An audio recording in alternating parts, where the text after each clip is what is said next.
Hello guys, स्वागत है आपका हमारे नए ब्लॉग में। आज हम दिखाएंगे आप लोगों को गांव का नेचर। तो भाई गांव का नेचर दिखाने के लिए हम पहुंचते हैं खेतों पे भाई पहले से ही मौजूद। भाई यहाँ पे हमारे 3 दोस्त पहले से ही रहते हैं। इनके साथ मज़े लेने के बाद थोड़ा सा टाइम पास होता है और मूड भी। इसके बाद हम निकल चलते हैं अभी थोड़ा स्विमिंग करने के लिए। ये हो रहा भाई हमारा देसी स्विमिंग पूल में घुसने के बाद भाई मज़ा ही इतना आ रहा था, बहुत ज़्यादा।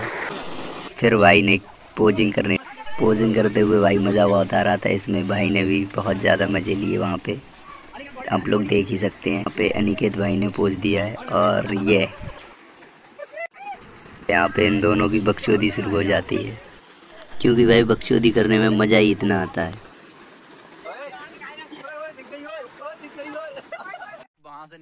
तो गाइस, कैसा लगा हमारा ये छोटा सा ब्लॉग, कमेंट करके ज़रूर बताएं। गांव के नेचर से जुड़े रहने के लिए सब्सक्राइब करें। मिलते हैं अगले ब्लॉग में, तब तक के लिए राम राम।